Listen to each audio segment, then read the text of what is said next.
Good afternoon. It's Monday, the 20th of April 2020, just after 1 o'clock. Welcome to UK Column News. Your host today, Mike Robinson, myself, Brian Gerrish, and we've got David Scott bringing us northern exposure from north of the border.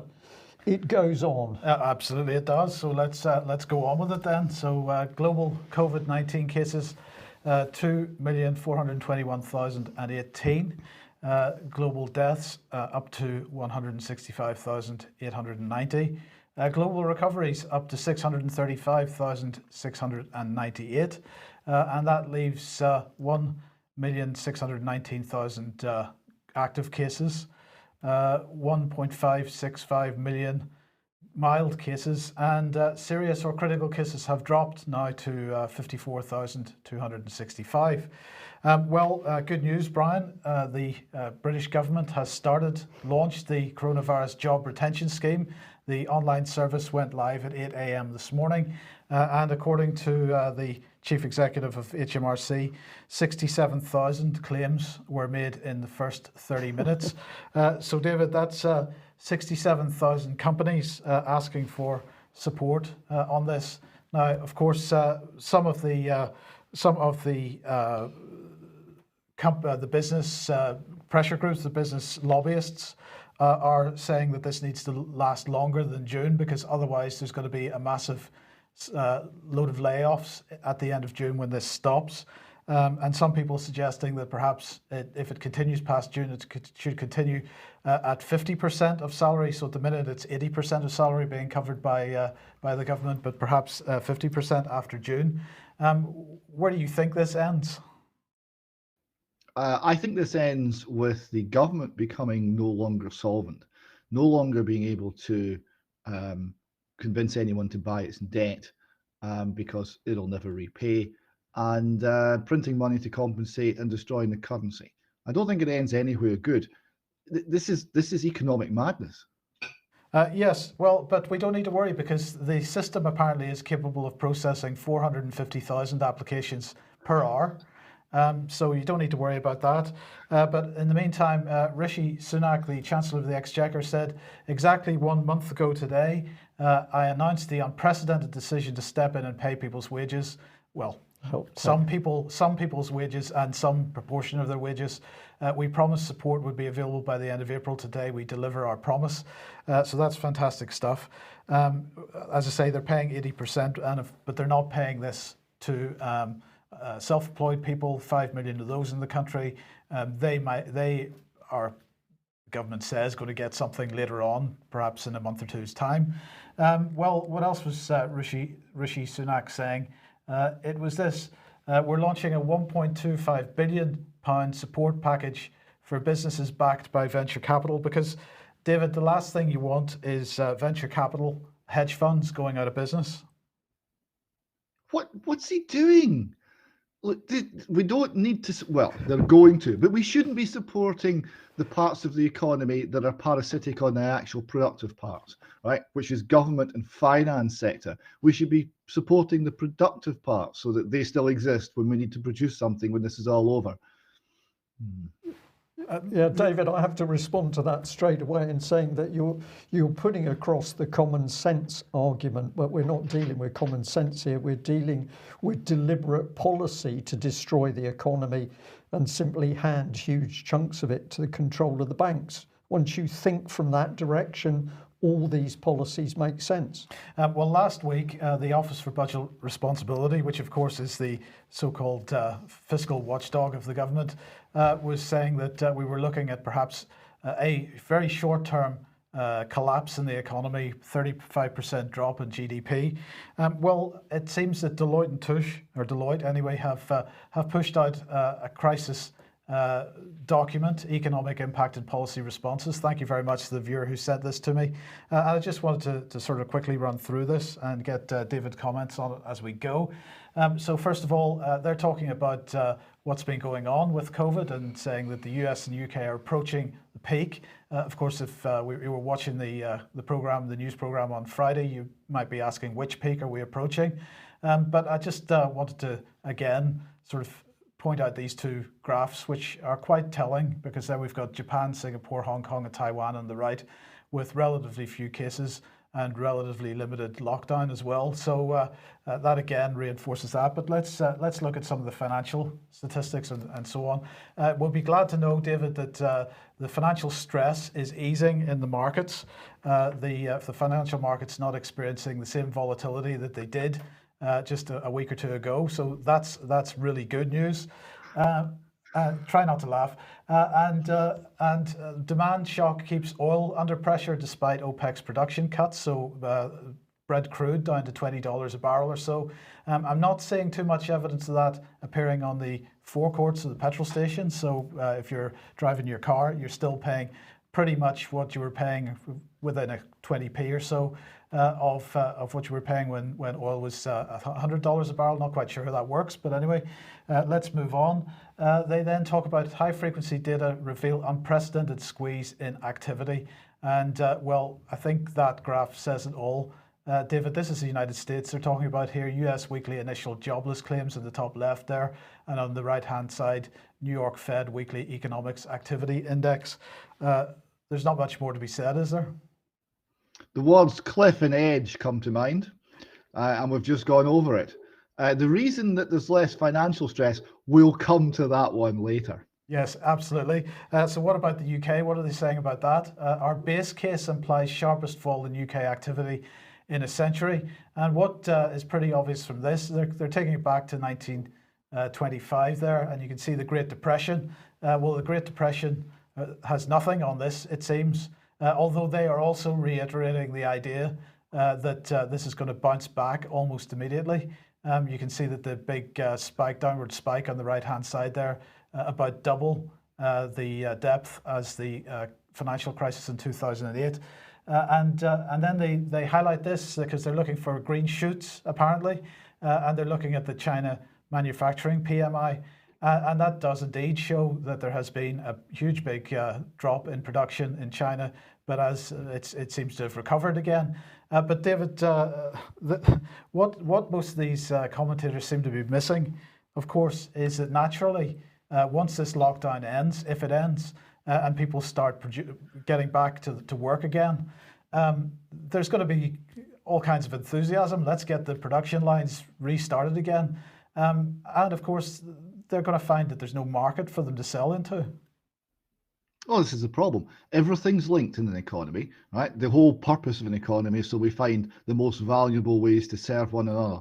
And when all of the disruption that we've gone through hits, businesses have been destroyed, it's going to take years to sort out what the structure of production should actually be in the new environment that we've created. And there's going to be further dislocation, unemployment, business failure, and all the rest of it as that unfortunate but necessary process takes place. Absolutely. And what else have we got here?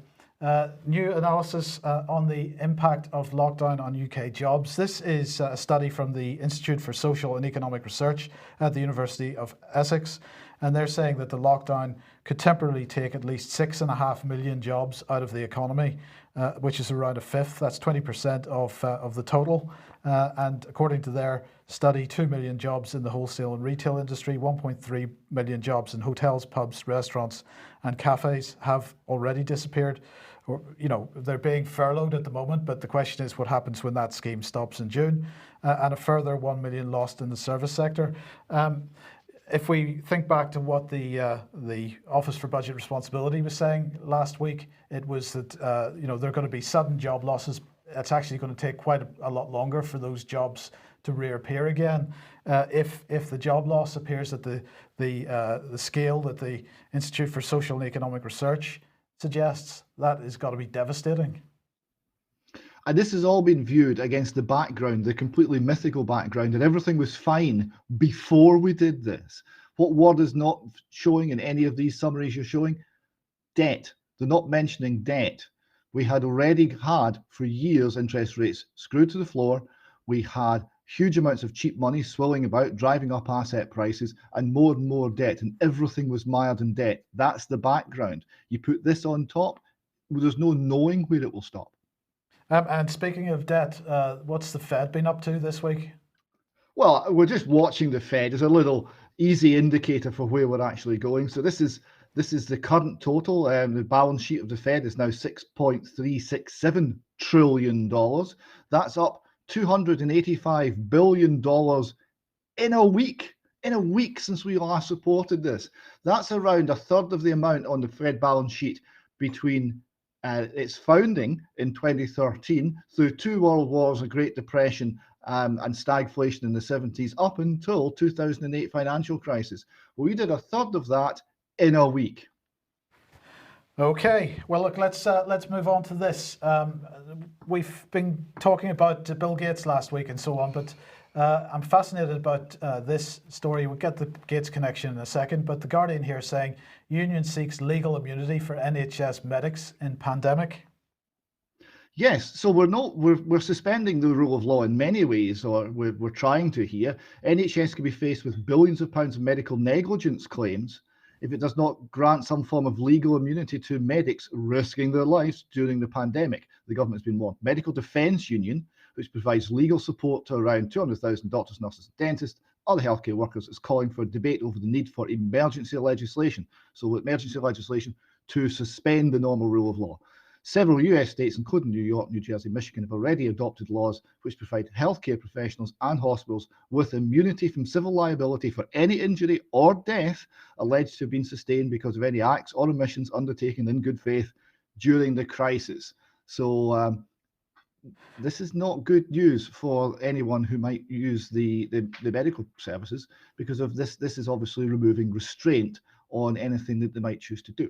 Well, it's allowing them to just kill people with no backtrack or responsibility.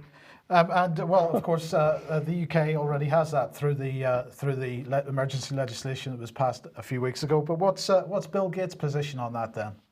Well, Bill Gates doesn't think this is enough. He wants it worldwide, because he was interviewed here on CNBC, and he was talking about the need to roll out vaccines for the whole of the world, so 7 billion doses. And he was talking about the problems of having a vaccine that would be effective on old people and how toxic, I didn't quite say this, but how toxic that is on the young, and all the difficulties of putting one vaccine into everyone on the planet. And he said, well, the only thing we can have is indemnity from governments against any harm that might be done. And of course, he didn't mention that would include deaths, but it most certainly will.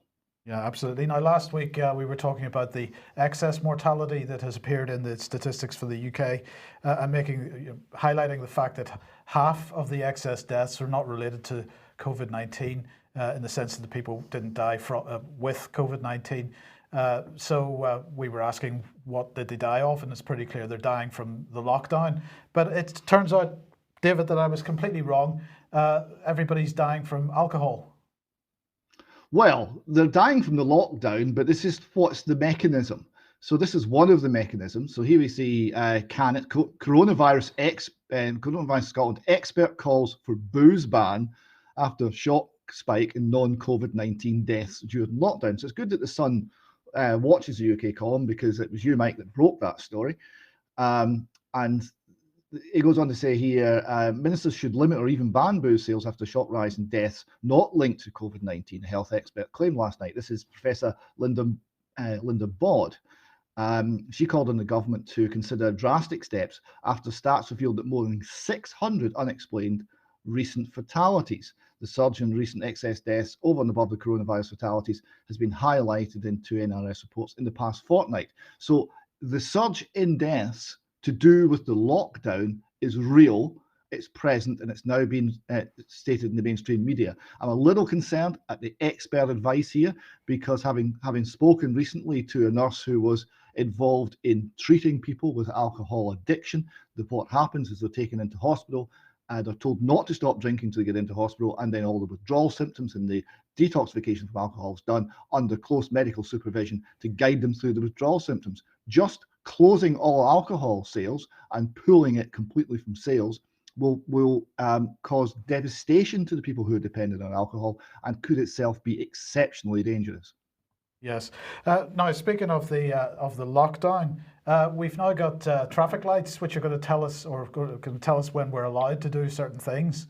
But apparently, the lockdown will begin. The lifting of the lockdown will begin with a red phase.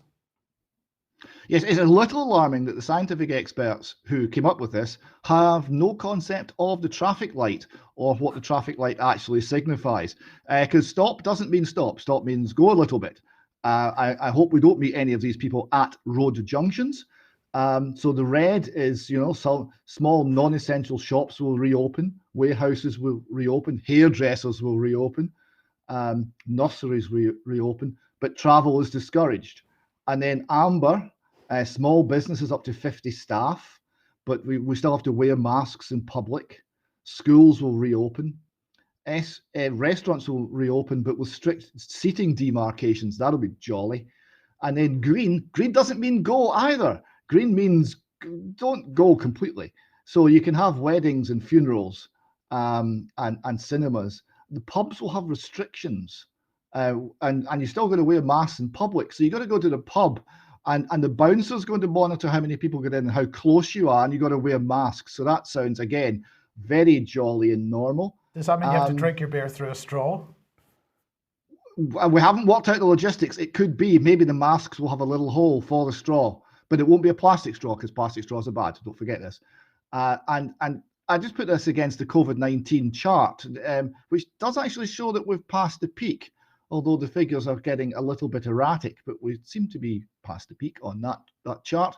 But nonetheless, even at 15th of June, we might still be all forced to wear masks and have other restrictions on our liberty still in place. Well, I was just going to say, I noticed that the green light is described as wider freedom. It's not a green light. In other words, return to the way things were before. I'm not getting any indication from anything I'm saying that we are going to be returning to the way things were before in any great hurry.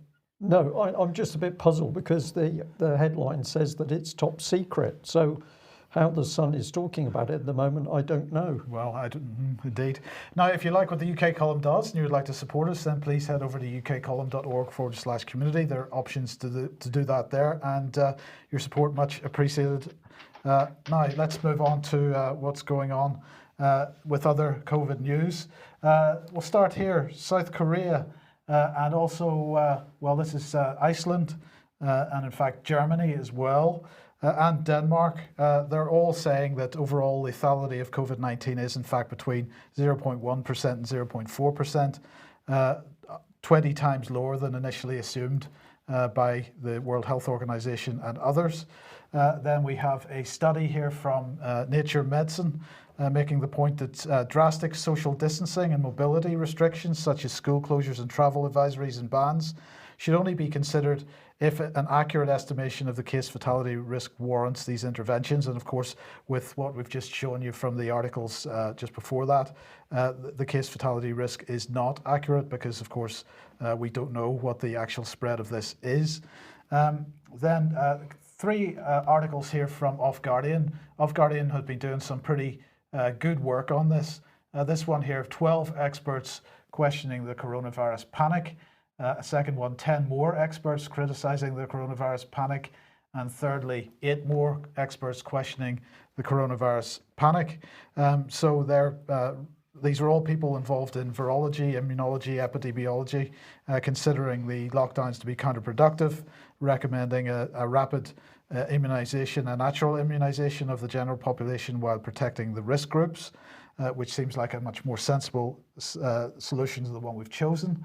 And then here we have another paper from the British Medical Journal, this time saying that 50 to 80% of test positive individuals remain symptom-free. And even amongst 70 to 79-year-olds, about 60% remain symptom-free, with others only showing mild symptoms. Then we've got this from Bloomberg, and basically what we've got here is the median age of the dead in most countries, including in Italy, is over 80 years old, and that only 1% of those had no serious previous illnesses. So that's we had heard that similar statistic from Italy, but this seems to be broader now as well. And of course, what we then have is 60% of COVID-19 related deaths having occurred apparently in particularly vulnerable nursing homes, is how it's described there. Now, of course, sorry, I think I've got this. I'll just pop over to this one. Yes, this is from Austria, basically saying that what we're seeing is normal mortality, nothing unusual. And I just wanted to reinforce that, of course, that's exactly what the BBC has been making the point with this graph, which was from data provided by Professor Sir David Spiegelhalter. And of course, if what we're saying is normal, but we're saying normal mortality, particularly people over the 80 years old being affected by it, then we've got to also look at what's going on in Africa.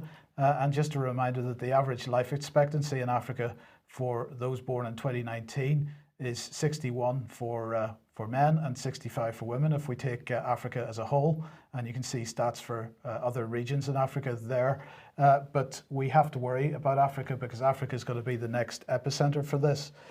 So I think what's going to happen is possibly we're going to see a narrative building that we've got to keep the lockdown in place because we've got to protect Africa. But if Africa's natural mortality or life expectancy is in the 60s, then the people in the 70s and the 80s aren't going to be, they're not there to suffer from this. So why should Africa experience a bigger problem than the rest of the world? I'm not clear about that. Certainly questions to be asked there. Then this one, a number of media outlets over the last couple of weeks have been claiming that people of every younger ages have been dying of COVID-19.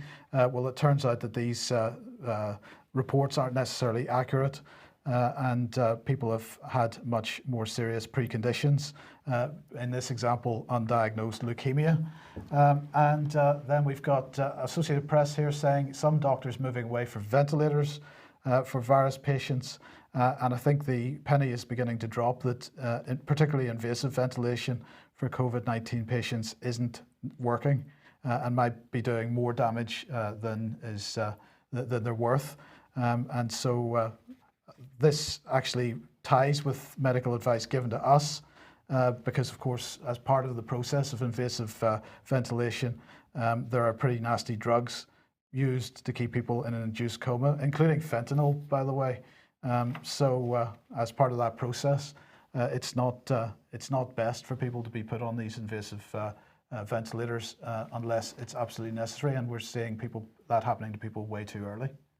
We certainly are, and of course what we need is for the evidence about that to come out in the public domain, but it's increasingly clear to UK Column that the government does not want any form of criticism, and we're not the only people to think this. This is Toby Young, and a journalist with the Spectator, and he said that basically free speech in Britain is under attack. He's promoting a new group, the Free Speech Union. Let's have a look at this gentleman. Here he is, pretty emotive little poster here. Free speech is a human right. And his video clip is very good, in my opinion. I listened to it and I thought this man is really caring about what he's talking about. He's very worried about the clampdown on free speech. But as always, I decided to look into this a little bit more. Is this a real campaign or is there another agenda? Well, this is the Free Speech Union, and always a good idea to have a look at the people involved. Most of them, okay, fine, they all seem to be there for the right reason. This gentleman caught my eye, Dr. Radomir Tylercote, and he's a fellow of the Institute of Economic Affairs. He was formerly a member of the Behavioural Insights team, BIT, where he was an external advisor to the 2HM Treasury. Now, what's interesting about the Behavioural Insights team is that is the government department. It's now been pushed out into the public domain, but it was part of the government's organisation where they were looking at how to change people's behaviour.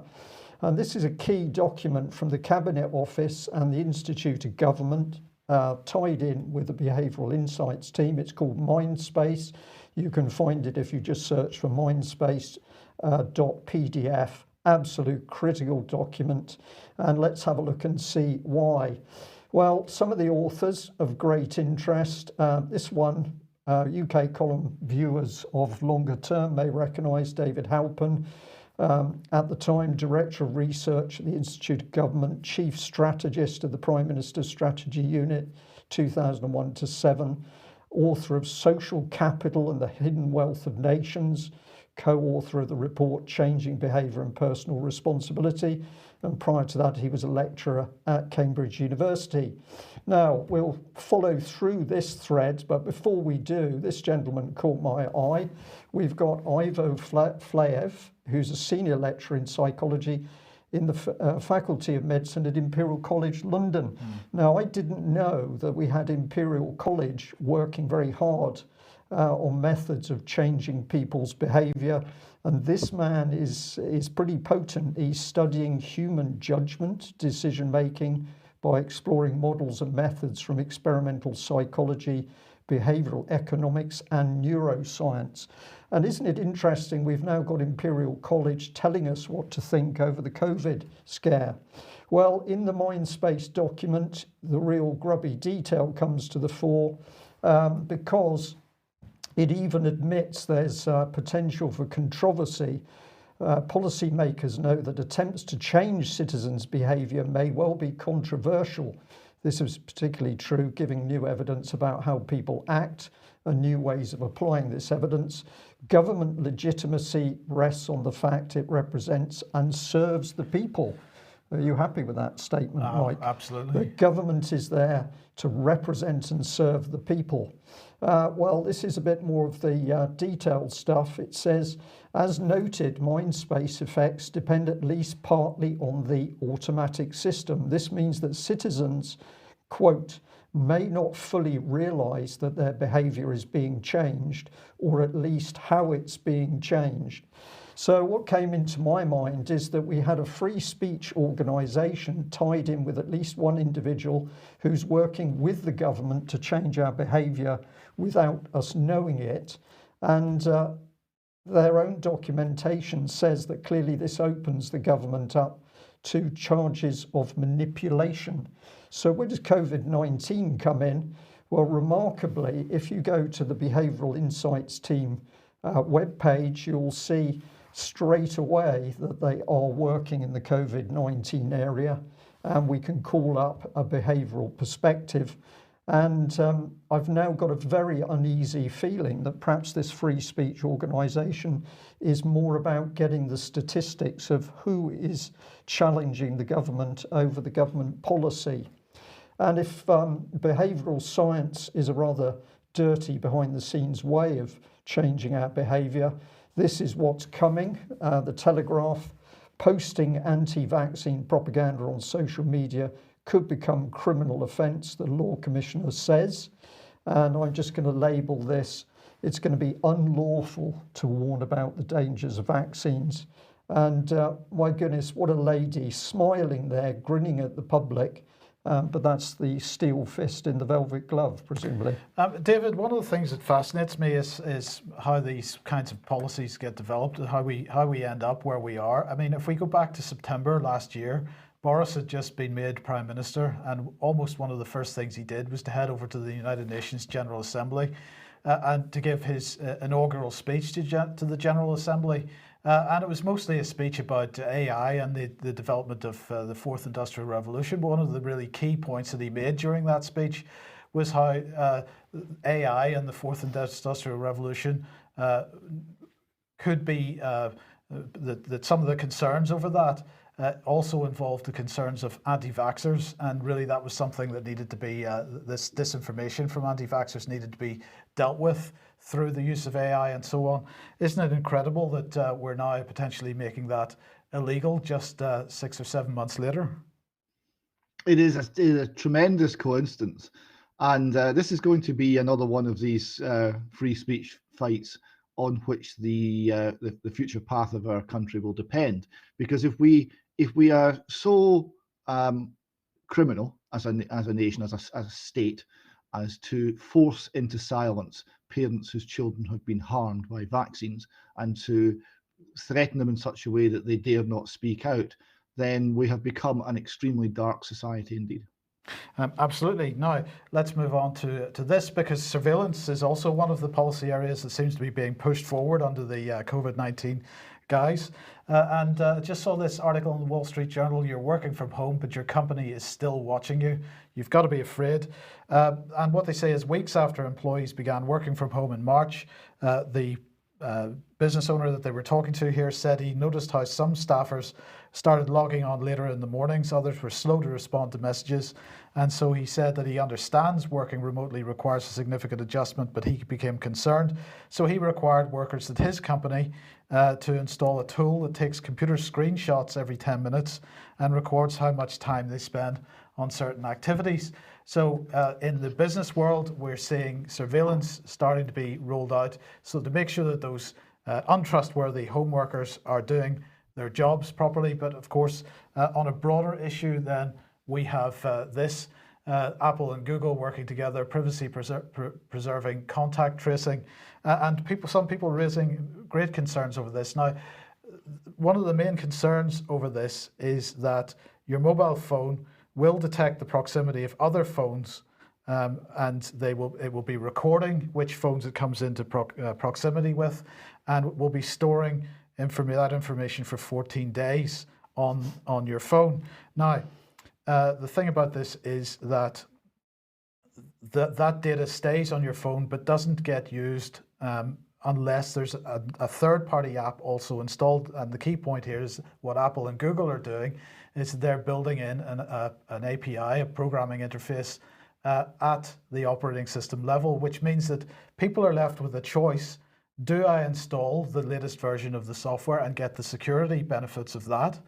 Or do I not install that and miss out on the security benefits of it so that I don't end up with what's effectively snooping on my phone? Now, as I say, there's a third-party app. Third-party apps are required to be installed on top of this to make it useful for people as individuals so they can trace who they've come into contact with. And as I say, that data will still be stored on the phone for 14 days before it's deleted. But the question in many people's minds is, what are Google and Apple going to be doing with this data? They say, as Apple suggests here, that it's privacy preserving, but many people concerned that what is actually being built here is functionality for future mass surveillance. Yeah, I think it's that, Mike, but also this is easing in what is already taking place. Are they monitoring people via their mobile phones? And if you've got your computer connected to the internet and it's running, it's monitoring you. I think the idea that they have to download programs to do it is a little bit of a cover story for what they're doing. Well, absolutely it is, because it implies that there's some kind of opt-out in this, and well, it remains to be seen how far that opt-out goes. But David, what has Bill Gates been getting up to with respect to this? And I suppose this is linked to surveillance in a certain sense, because it is about money and how we spend our money. Well, this is Billy Boy doing some light reading here, and the little stack of books are very interesting, because it had one on immunity, it had some nonsense from Richard Dawkins, it had one called Hyperbole and a Half, but the top one on the little stack of books there was entitled How to Lie with Statistics. I thought that was a very interesting reading material for Mr. Gates there. Yeah, but he wants to start providing us with a way to pay for things. Well, this was bizarre, and I thought this can't be right, but in fact it is. This is Microsoft have applied for a patent for a new cryptocurrency system, which utilizes human body activity to mine the Bitcoin. It says here, brainwave or body heat emitted from the users when the user performs a task provided by an information or service provider, such as advertisements or using certain internet services, can be used in the mining process.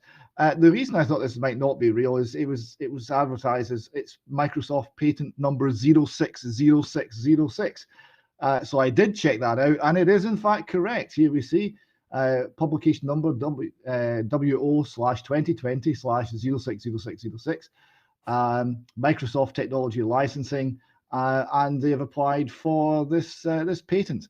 So I'm not absolutely sure how this will work or make money, but it's certainly going to be monitoring you exceptionally closely. Yeah, you suggested Bitcoin. I mean, it's not going to be using Bitcoin. They are talking about a cryptocurrency system, but that's going to be their own, I'm sure. Oh yes, it won't be Bitcoin. It will be their own version of it, it has lots of applications, I'm sure, for modifying the way the population behaves.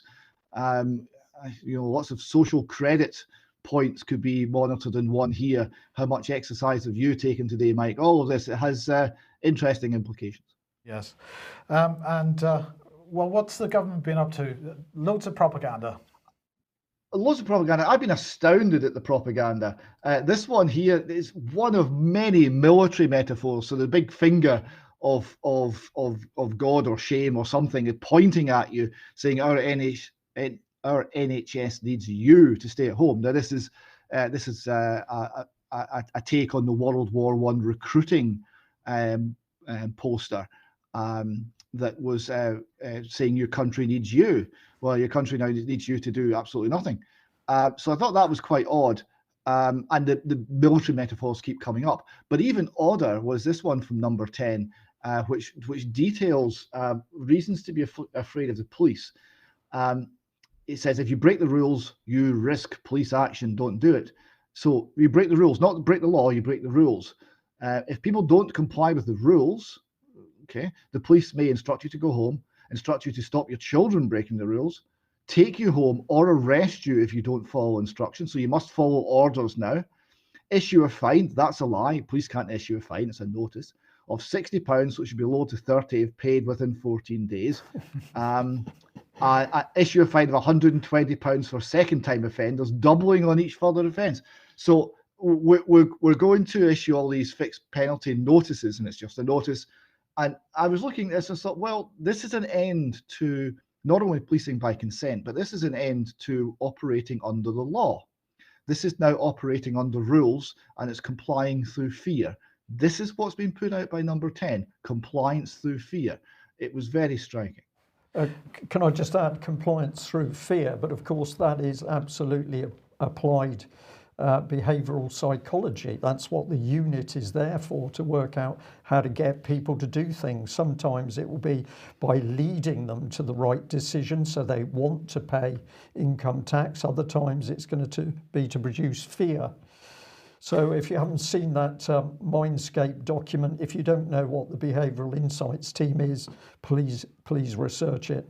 Right, and David, here's the mirror here. Conditions at Coronavirus Hospital NHS Nightingale as tough as war zone. This must be a pretty egregious piece of propaganda.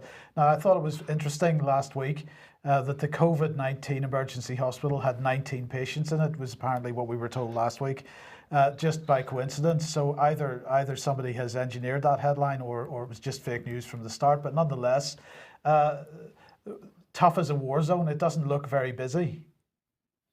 Well, this is the thing. This ex-army medic Jamie Jones compared the sprawling health hub and makeshift coronavirus hospital NHS Nightingale to Camp Bastion in war-torn Afghanistan. It's really not. David, just stop there. It's too much. It's too ridiculous. We just can't do it. I'd like to meet that particular military man, because what he's saying is complete nonsense.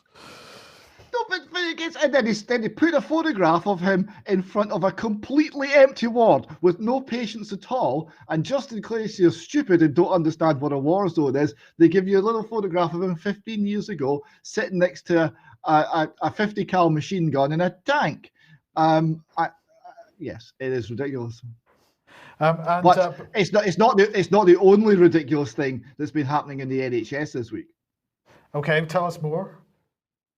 Well, I was astounded to find the Tavistock Day Case Theatre. And this is Tavistock Hospital in Tavistock in Devon. So it's one of your local team. You might even be treated by them if you're unlucky enough to be unwell. And they weren't doing a dance like all the other medics seem to be doing to fill the empty hours. They were doing something else. Let's have a look.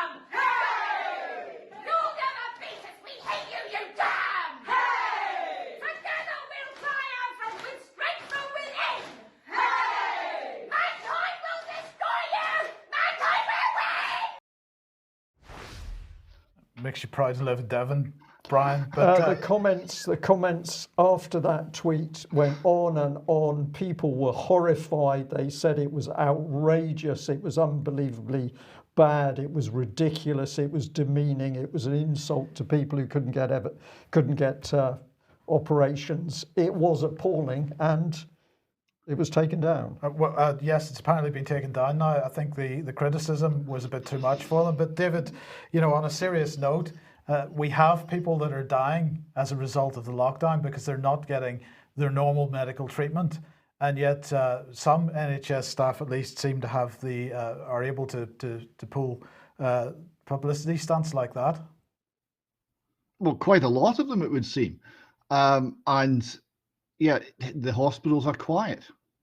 It's not just the Nightingale Hospital in London that's virtually empty. The one in Manchester, I don't think it's open yet. The one in Glasgow's just opened, no patients yet. The one in Birmingham is open, and last I heard, 0 patients. The hospitals are quiet, and one of the concerns is the things that are not being treated, like cancer, like heart disease, like various mental health and addiction problems, because of COVID-19, are going to take an increasing toll of our people. Yes, indeed. Now, David, you had a couple of books you wanted to recommend. Yes, this one here, Peter Duesberg, Inventing the AIDS Virus. If you want to understand how corrupt the virus hunting world is, this is the book. It's a masterful book. It's vital reading, big heavy book, but one of the best pieces of accessible public writing about a technical subject I've ever seen.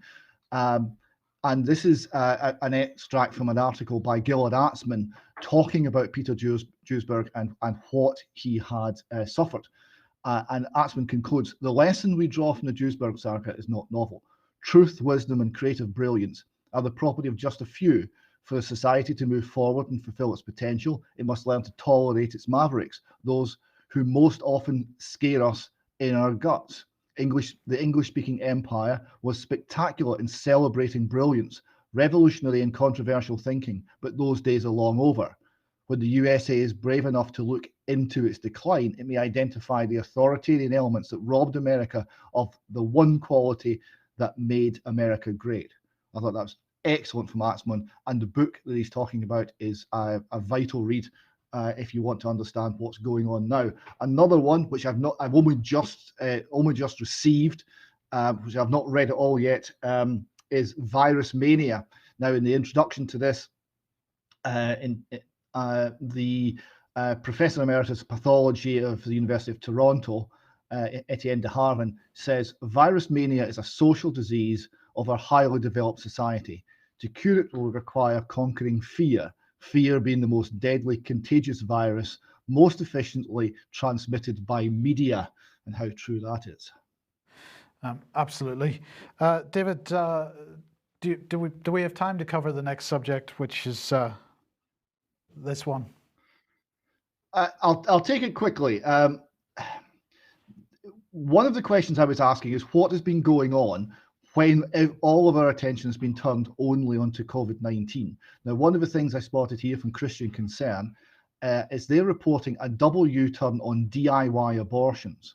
So they're launching an illegal challenge on this. The government's decision to go against its own warnings will put thousands of lives at risk. They write, at this highly vulnerable time, the legal challenge will argue the government's decision to proceed with basically unsupervised medical abortions at home needs to be reviewed and reversed. Now, the person who signed off on this is after the House of Lords said it shouldn't be done, that we shouldn't be making changes to abortion laws, very, very sensitive subject, without parliamentary scrutiny.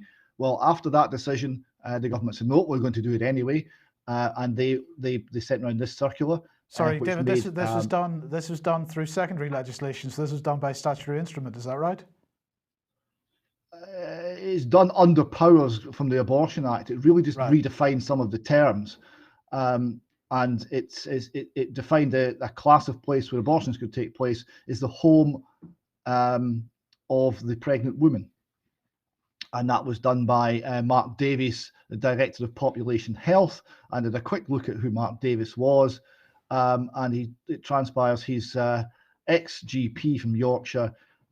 Also, he's the Chief Medical Officer for Europe, Middle East, and Africa for IBM and Watson Health. And he seems to be still engaged with IBM and Watson Health. They are an enterprise-ready artificial intelligence company. So that's some of the influences that are going into what's making decisions at the very highest level of British government. Parliament's not involved. Parliament says the Parliament should be involved. Parliament's been ignored, and something as critical as abortion is being changed out of all recognition under cover of COVID-19 crisis. Okay, I'm sure there's quite a bit of other stuff going on at the moment as well. We'll try to dig that out. But I think we're out of time for today. Indeed. Well, some very important and heavy things that we've covered. Encourage all of our viewers to research yourself. Don't just take UK Column News at face value. Get in there and see the documents. Have a look at those books that David's recommended. And just one last question for you, David. Do we have a Prime Minister? Where is Boris? Do we have a government? What is the government at the moment? Well, the government seems to be directed by other people, right? Michael Gove was talking about this. He said that they are working based on the best possible scientific advice. Now, what is the best possible scientific advice? Because we know that there's lots of scientists saying we're making a huge mistake. We know, as you covered today, that there was a 20-fold overestimate of the case fatality rate for COVID-19. That should surely have the correction of that error would have a major effect on government policy, but it's not happening. Is it possible that the best possible scientific advice is the scientific advice that's coming from the Bill and Melinda Gates Foundation? That's a very good question. Yeah, okay. Do we have a government? Personally, I don't think so. I think that the political process is now dissolved and we've essentially got government being run by the likes of Mr. Gates and the other global corporations and banks, but more on that in due course. Thank you very much, everybody, for joining us. And please spread the word about UK Column. We look forward to seeing you same time on Wednesday. Bye-bye. Bye-bye.